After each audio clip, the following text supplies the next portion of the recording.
Hello everyone, hi, I'm Purvi. Welcome to our personal tutor channel. In this video, we learn about reaction with water. Let us see how metals and non-metals react with water.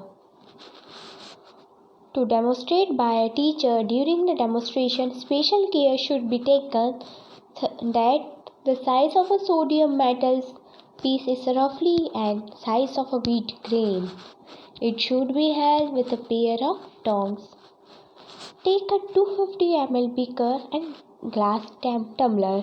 या तो हम एक beaker लेंगे 250 ml का या तो फिर glass tumbler लेंगे. Fill half of it with water. इसको हाफ वाटर से फिल कर देंगे. Now carefully cut a small piece of sodium metal.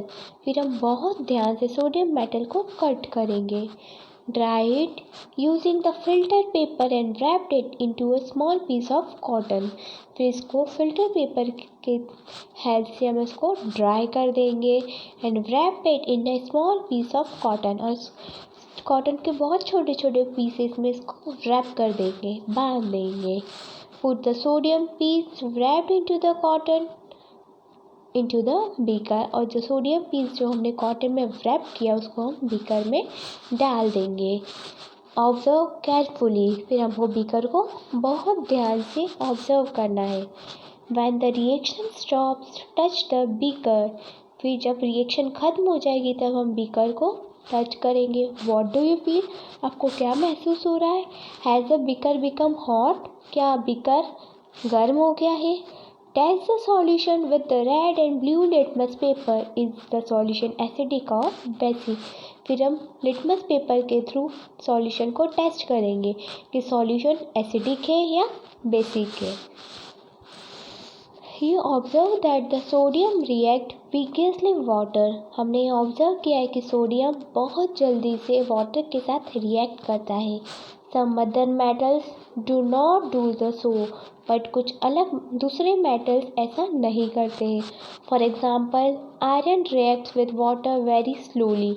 Iron तो वाटर के साथ जब रिएक्ट करता है तो बहुत टाइम के बाद रिएक्ट करता है, बहुत धीरे धीरे रिएक्ट करता है. Generally non metals do not react with water through they may be very reactive in air. इसी वजह से नॉन मेटल वाटर के साथ रिएक्ट नहीं करते हैं और ये बहुत ही रिएक्टिव होते हैं एयर में. Such non metals are store in water. इसलिए नॉन मेटल को हम वाटर में स्टोर कर देते हैं. For example phosphor is very reactive non metal. Phosphorus एक ऐसा नॉन मेटल है जो कि बहुत ही ज़्यादा रिएक्टिव है. It catches fire if expose to air.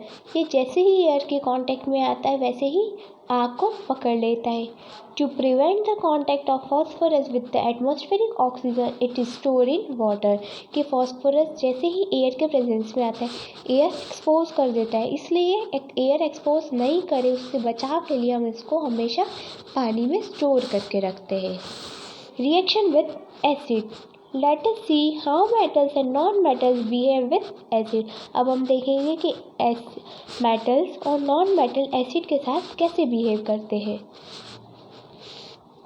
Take samples of metal and non-metal listed in table 4.4 in a separate test tube and label them A, B, C, D, E, F. With the help of a dropper, add 5 ml of dilute hydrochloric acid. Hydrochloric acid is a very strong acid. To each test tube one by one. Observe the reaction carefully. If no reaction occur in the cold solution, warm the test tube gently. अगर cold solution में नहीं होता है तो हम test tube को गर्म करेंगे. Bring a burning matchstick near the mouth of each of the test tube. Repeat the same activity using the dilute sulfuric acid instead of the dilute hydrochloric acid. Record your observation. Here are some metals and non-metals. If there is a difference in the way metals and non-metals react with acid, what could the pops out? In some cases be due to when a burning matchstick is bound near the mouth of the test tube. अगर ये acid होगा और acid metals या non metals के साथ react करेगा तो pops out release करेगा।